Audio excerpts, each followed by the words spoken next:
Can CD4 count be estimated from the absolute lymphocyte count in HIV positive ED patients?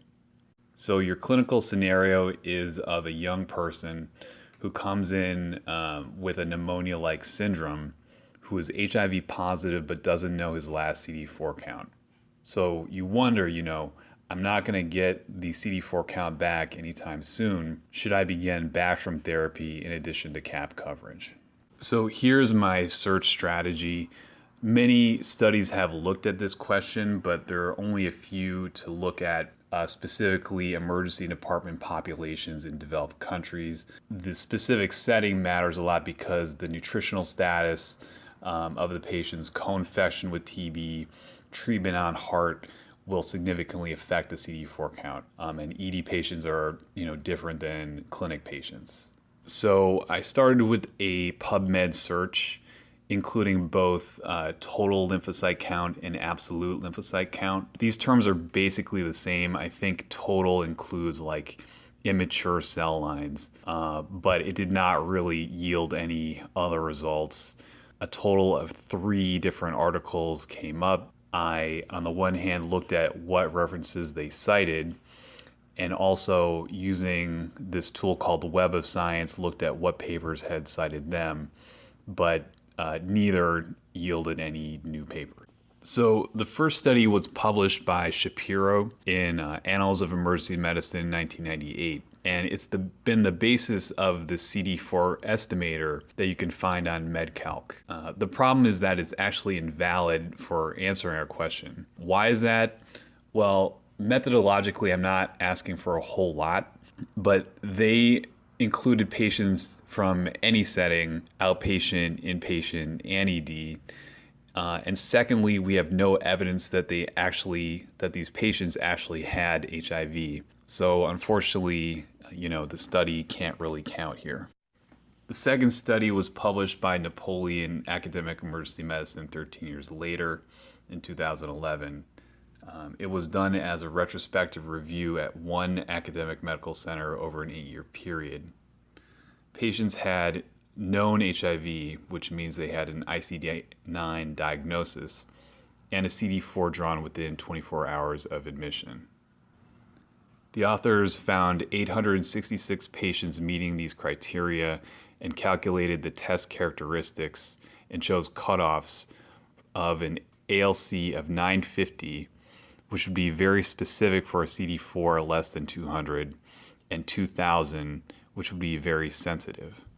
So to me, this is kind of the first study to actually provide some relevant data to the question that we're trying to answer. Napoli's group published a follow-up study in 2013.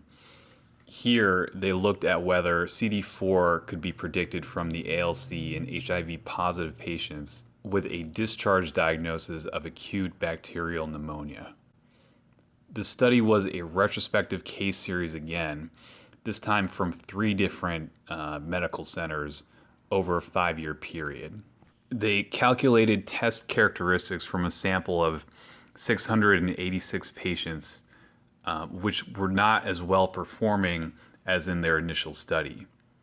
Here, an ALC of less than 1700 had a sensitivity of 84% for a CD4 of less than 200. In the initial study, this was 97% sensitive, and a CD4 of less than 1000 had a specificity of 84% compared to 93% in the initial study. I will say that their cutoff would have led to more appropriate treatment than clinical gestalt alone, which you can see from these 2 tables. On the left, only 62 of 159 patients with diagnosed PCP were treated empirically, while if you had used the cutoff of 1700, 137 of 159 would have. So the limitations of these 2 studies, stem from their retrospective design. Regarding selection bias, we don't really know about patients who are HIV positive who might not have had a CD4 drawn for whatever reason, and that in the second study, a discharge diagnosis of pneumonia is different from an admission diagnosis. A lot can happen in between. In addition, because of the retrospective design, we don't know about other factors affecting CD4. The time of day can affect it, treatment, comorbidities, all these other factors we don't know about. So one issue that just deserves mention here is how test characteristics change in different populations. So if you're in a setting where the prevalence of AIDS is very high and you do this screening and it says, based on your ALC, unlikely to have AIDS, you're still more likely to have AIDS, right? As opposed to kind of a more realistic setting where your prevalence of AIDS is probably lower, then you can have more confidence in these tests. And you can see that in this diagram, comparing the blue line where there's a 60% prevalence of AIDS compared to the red line where it's significantly less. Another issue is kind of whether measuring CD4 in the acute phase of illness is even worth it at all. Kind of like the idea of, is a TSH in acute illness worth measuring?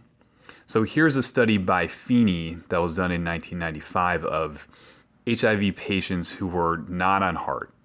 And it compares the absolute lymphocyte count and CD4 counts on the left and right of the screen during admission and then 1 month later.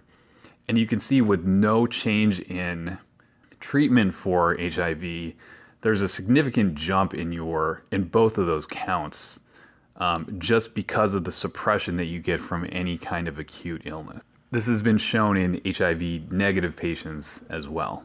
So in conclusion, I think we can say that, ALC estimating CD4 less than 200, kind of a very mild salsa, and gives you an idea of when you should start thinking about treating for opportunistic infections, but there's no great cutoff and there's no great studies.